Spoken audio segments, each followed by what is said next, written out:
Hello friends, আদিস কিচেনে আপনাদের সবাইকে স্বাগত। দেখতেই পাচ্ছেন যে আজকে আমরা কি রেসিপি নিয়ে আপনাদের সামনে হাজির হয়েছি, সেটা হচ্ছে তন্দুরি চিকেন বিরিয়ানি।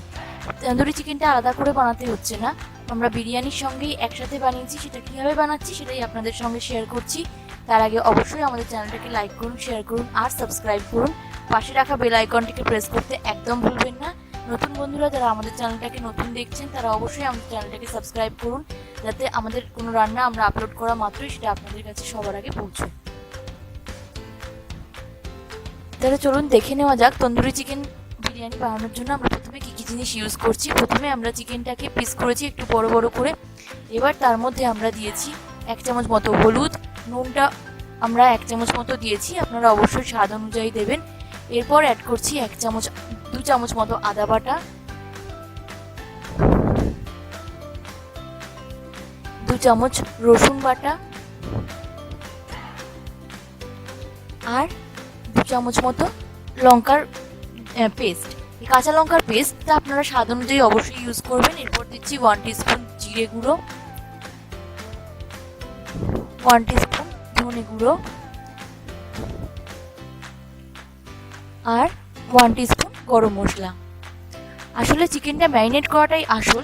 এর সঙ্গে আসলে যেহেতু মশলাগুলো আমরা দিয়ে খুব ভালোভাবে অ্যাড করব, সেই জন্য আপনাদের মশলাগুলোই একটু খেয়াল করে দিতে হবে। আমরা অ্যাড করলাম এবার কাশ্মীরি লঙ্কার গুঁড়ো আর কিছুটা ধনেপাতা, আর অ্যাড করছি 3 টেবিল চামচ মতো আমরা দই। রান্নাটা খুব ইজি। এবার আমরা এটাকে ম্যারিনেট করব। ম্যারিনেট করার জন্য আমরা ঠিক 5 থেকে 6 ঘন্টা টাইম নিয়েছি। আমরা ম্যারিনেট করে এটাকে 5 থেকে 6 ঘন্টা পর্যন্ত রেখে দেব। তাহলে মাংসটা বেশ নরম হয়ে যাবে। যখন বিরিয়ানি হয়ে যাবে রেডি, তখন দেখতে পাবেন মাংসটা পুরো নরম তুলতুলে করছে। এবার দেখতে পাচ্ছেন আমরা কেমনভাবে মাংসটাকে ম্যারিনেট করছি, খুব ভালোভাবে, যাতে সমস্ত মশলা চারিদিকে ভালোভাবে মিক্সড হয়ে যায়, সেটাই আপনাদের একটু খেয়াল রাখতে হবে। এইভাবে 30 মিনিট প্রথমে রাখতে হবে। এরপরে আমরা অ্যাড করছি বেরেস্তা। পেঁয়াজটাকে বেশ ভালো করে ডুবো তেলে আমরা ভেজে নিয়েছি। ভাজার সময় আমরা অবশ্যই চিনি দিয়েছি। এরপর আমরা এর সঙ্গে অ্যাড করছি বিরিয়ানির মশলা। আপনারা ইচ্ছে করলে 2 চামচ মতো বিরিয়ানি মশলা আমরা ইউজ করছি। আপনারা ইচ্ছে করলে শাহি বিরিয়ানির যে মশলা সানরাইজের পাওয়া যায় 10 টাকা পাউচ, সেটাও 1 প্যাকেট পুরোটা ইউজ করতে পারেন। এবার আমরা পেঁয়াজ যে ভেজেছিলাম যে তেলটায়, সেই তেলটা দিয়েই আমরা পুরো মাংসটাকে ম্যারিনেট করছি। সেটা 3 টেবিল চামচ মতো আমরা এখানে সরষের তেল ইউজ করেছি।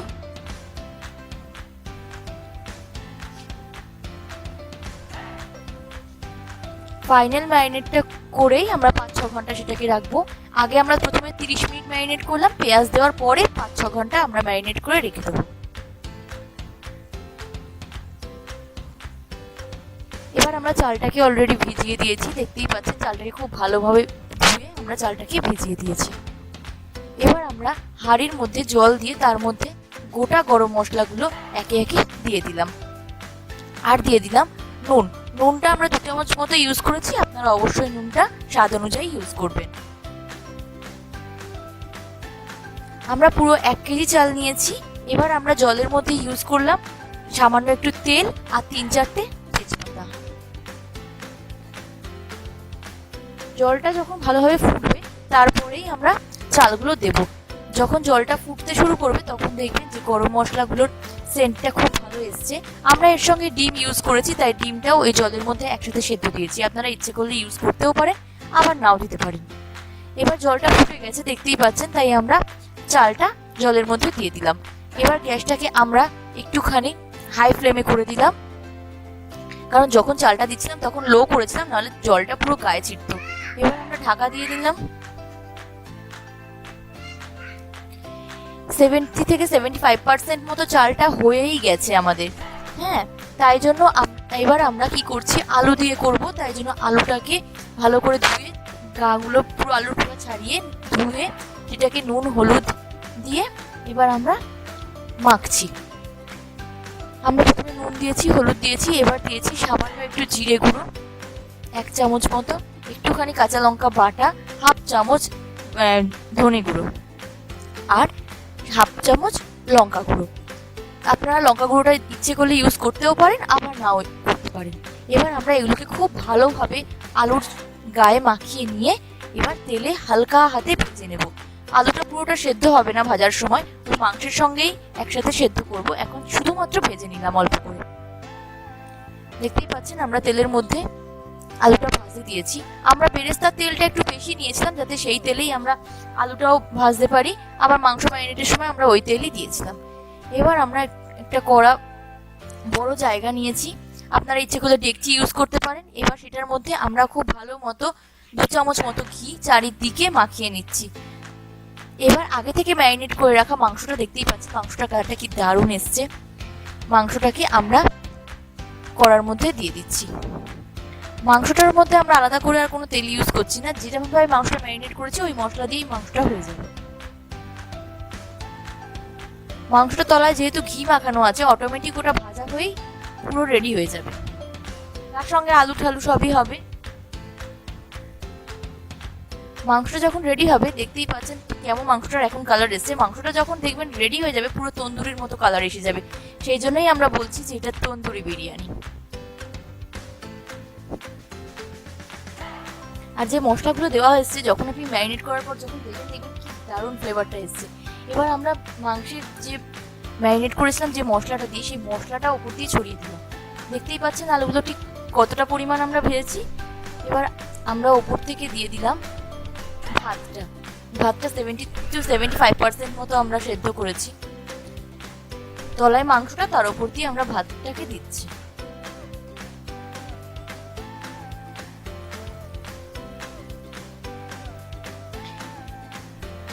এরকম 1-2 করে 3টে লেভেল আমরা দেব। আমরা ভাতের ওপর দিয়ে আবার কিসের গ্রেভি ছড়াচ্ছি বলুন তো? এটা ওই মাংসের ম্যারিনেট করা গ্রেভিটাই ছড়াচ্ছি, কারণ আমরা আলাদা করে তো কোনো গ্রেভি বানাইনি। আর এবার দিয়ে দিলাম আলুগুলো।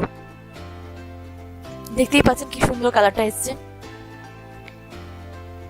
দারুণ হয়েছে। আমাদের মনে হচ্ছে আমরা এখনই তুলে খেয়ে নিই। অবশ্যই বলে রাখি, আজকে এই রেসিপিটা আমার হাজবেন্ড বানাচ্ছে, আমরা শুধুমাত্র একটু হেল্প করেছি, কিন্তু বাকি পুরোটাই হাজবেন্ডই বানিয়েছে। এবার আমরা ওপর থেকে দিয়ে দিচ্ছি ধনেপাতা আর কাঁচা লঙ্কা। এমনিতেই ও বিরিয়ানিটা খুব দারুণ বানায়। আর এবার দিয়ে দিচ্ছি পেঁয়াজের বেরেস্তাটা। পেঁয়াজের আরো খানিকটা বেরেস্তা আমরা খানিকটা ম্যারিনেটের সময় দিয়েছি, আর খানিকটা ওপর দিয়ে ছড়াবো বলেই বানিয়েছি। পেঁয়াজের বেরেস্তাটা বানানোর পরে অবশ্যই একটু চিনি মাখিয়ে রাখবেন, তাহলে সেটা বেশ ক্রাঞ্চি ভাবটা থাকবে। এবার আমরা ওপর দিয়ে দিলাম হাফ চামচ মতো গরম মশলা।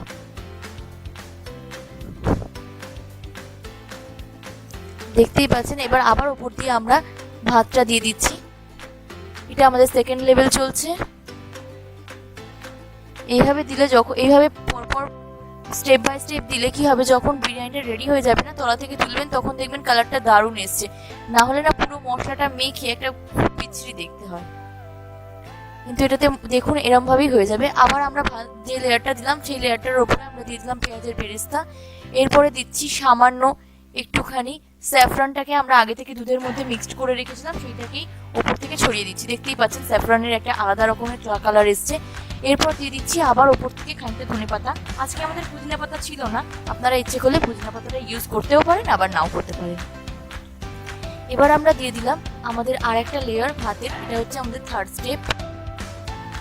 এবার আমরা ভাতটা যখন সেদ্ধ করেছিলাম, কিছুটা ভাতের জল আমরা রেখে দিয়েছিলাম, তার সঙ্গে ঘিটাকে 1 চামচ মতো ঘি আমরা মিক্সড করলাম। মিক্সড করে এটা ভাতের ওপর দিয়ে আবার দেখতে পাচ্ছেন চারিদিকে ছড়িয়ে দিচ্ছি, যাতে এটা দেখবেন জলটা থাকবে না, পুরো জলটাই শুকিয়ে যাবে, আর এইটাতেই ভাতটা আর মাংসটা পুরোটাই হয়ে যাবে। এটা জলটা, ভাতের এই জলটা আমরা ঠিক 1 কাপ মতোই নিয়েছি। এবার আমরা ওপর দিয়ে আবার বেরেস্তা, ধনেপাতা সব ছড়িয়ে দিলাম।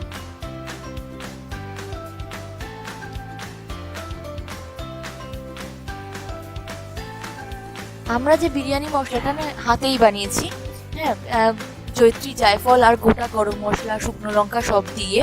আপনারা ইচ্ছে করলে আগেই বলেছি সানরাইজের শাহি বিরিয়ানি মশলা, যেটা দারুণ ফ্লেভার, দারুণ গন্ধ, সেটাও ইউজ করতে পারেন। এবার আমরা ইউজ করছি হাফ কাপ মতো গোলাপ জল, যেটা 5 থেকে 6 টেবিল চামচ, সেই গোলাপ জলটা ইউজ করছি। এবার ইউজ করছি কেওড়া জল, 3 চামচ মতো আমরা কেওড়া জল দিয়েছি। আপনারা ইচ্ছে করলে 4 চামচও দিতে পারেন, আমরা বেশি সেন্ট পছন্দ করি না তাই অল্পই দিলাম। আর দিয়েছি সুইট পারফিউম, আপনারা বাজারে গিয়ে মিঠা আতর বলতেও পারেন, দেখবেন 6টা হলেই দিয়ে দেবে। এটা খুব বেশি দাম না, 10 থেকে 15 টাকা দাম। এবার সেটাকে আমরা দিয়েছি 7 থেকে 8 ফোঁটা। এবার আমরা চারিদিকে দম দেবো বিরিয়ানিটাকে, তাই জন্য চারিদিকে আটাটাকে মেখে আমরা আমাদের ডেকচির গায়ে লাগিয়ে দিয়েছি। এবার আমরা এটাকে চাপা দিয়ে দিচ্ছি, দমে বসানোর জন্য চাপা দিয়ে দিলাম। এবার দমে বসানোর জন্য আমরা প্রথমে ঢাকা যে দিয়েছি, ঢাকার উপর একটা কিছু ভারী জিনিস দেবো। এতক্ষণ দেখছেন যে গ্যাসটা লো ফ্লেমে ছিল, এখন আমরা কিন্তু হাই ফ্লেমে এটাকে 10 মিনিট রাখবো। এর উপরে আমরা কিছু ভারী জিনিস চাপালাম যাতে কোনো মতেই ভিতরের ভাবটা বেরিয়ে না যায়। এবার এইভাবে আমরা এটাকে 10 মিনিট রেখে দেবো। 10 মিনিট পরে আমরা একটা চাটু নিয়ে এটার উপরে আরো বাকি বিরিয়ানিটা হবে, চাটুর উপরে ওই পুরো ডেকচিটা নিয়ে আমরা চাটুর উপরে বসিয়ে লো ফ্লেম করে তারপরে সেটাকে পুরো 30-35 মিনিট ওরম ভাবেই রেখে দেবো। এখন আমরা হাই ফ্লেমে দিয়েছিলাম 10 মিনিট হওয়ার জন্য, আমাদের 10 মিনিট হয়ে গেছে। আমরা এবার গ্যাসটাকে বন্ধ করে দিলাম। এবার আমরা এটাকে শিফট করে দিলাম গরম তাওয়ার উপরে। গরম তাওয়ার উপরে যখন জ্বালাবো তখন আমরা হিটটাকে একদম লো ফ্লেমে করে দেবো, না হলে মাংসটা তলায় ধরে যাবে। এই বিরিয়ানিটা দেখতে দেখতে অবশ্যই কিন্তু আমাদের চ্যানেলটাকে সাবস্ক্রাইব করতে ভুলবেন না। এরকম আরো অনেক নতুন নতুন রেসিপির জন্য আমাদের চ্যানেলটাকে লাইক করুন, শেয়ার করুন আর সাবস্ক্রাইব করুন। দেখুন আমাদের বিরিয়ানি 30 মিনিট হয়ে গেছে। এবার আমরা এটাকে বন্ধ করে 5 মিনিট স্ট্যান্ডিং টাইমে রেখে দিলাম। 5 মিনিট হয়ে গেছে, এবার আমরা ঢাকা খুললাম। দেখতেই পাচ্ছেন আমাদের বিরিয়ানি রেডি হয়ে গেছে। দারুণ বিরিয়ানির গন্ধ বেরোচ্ছে। যেহেতু কোভিড-19 চলছে, আমরা বাইরে গিয়ে খেতে পাচ্ছি না, তাই বাড়িতেই বানিয়ে ফেলেছি, তাই আপনাদের সঙ্গে সেটাই শেয়ার করলাম। আপনারা অবশ্যই বাড়িতে বানিয়ে আমাদের কমেন্ট বক্সে কমেন্ট করে জানান যেটা কেমন লাগলো। এবার দেখতেই পাচ্ছেন আমরা বিরিয়ানিটা তলা থেকে তুলছি, একটুও মশলা মশলা মনে হচ্ছে না, দারুণ হয়েছে বিরিয়ানিটা। এবার আমরা প্লেটের মধ্যে একটু পরিবেশন করে আপনাদের দেখাচ্ছি যে বিরিয়ানিটা ঠিক কেমন হলো। এবার দেখুন কালারটা কি দারুণ এসছে, রাইসটা কালারটা দারুণ এসছে। মশলাটা আমরা তলা থেকেই তুলছি। দেখুন এবার চিকেনটার কালারটা দেখুন যে তন্দুরির মতো এসছে কিনা। কেন আমরা বলছি তন্দুরি চিকেন, তন্দুরি চিকেনটা একদম নরম হয়ে গেছে আর চিকেনটা পুরো ভাজা ভাজা হয়ে গেছে, সেটাও দেখতেই পাচ্ছি। ঠিক যেমন তন্দুরি হয় ঠিক তেমনই হয়েছে। আপনারা এবার দেখুন আমরা আলু ঠালু সবই তুলছি। দেখুন ভাত একটাও পুরো ঝুরঝুরে ভাত রয়েছে, একটুও ভাত লেগেও যায়নি, কিছুই হয়নি।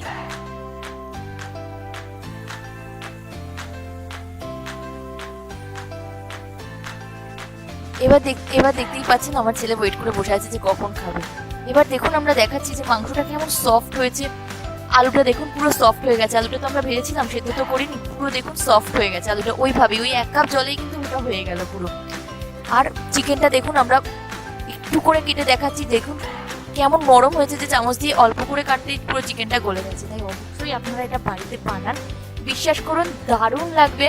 আর অবশ্যই আমাদের চ্যানেলটাকে সাবস্ক্রাইব করে নিন, যাতে আমরা কোনো নতুন রেসিপি আপলোড করা মাত্রই সেটা আপনাদের কাছে চলে যায়।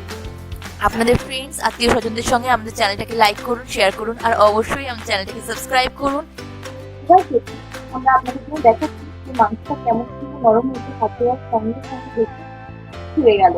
আর আলুটাও আমরা খুব ভালোভাবে সেদ্ধ করেছি, দেখুন পুরো নরম হয়েছে, একটা ভাতের দানাও ভেঙে যায়নি, দেখুন প্রত্যেকটা গোটা গোটা রয়েছে। আর কালারটা এত সুন্দর লাগছে, কোনো অংশেই দোকানের থেকে কম হয়নি। এবার আমরা এটা আপনাদের জন্য খেয়ে দেখাচ্ছি যেটা কেমন খেতে হয়েছে। অবভিয়াসলি দারুণ খেতে হয়েছে, যেহেতু আমার হাজবেন্ড বানিয়েছে। তো প্লিজ আমাদের এই রেসিপিটাকে আপনারা লাইক করুন, শেয়ার করুন আর সাবস্ক্রাইব করুন। তো আজকের মতো এই পর্যন্ত, টাটা, বাই বাই।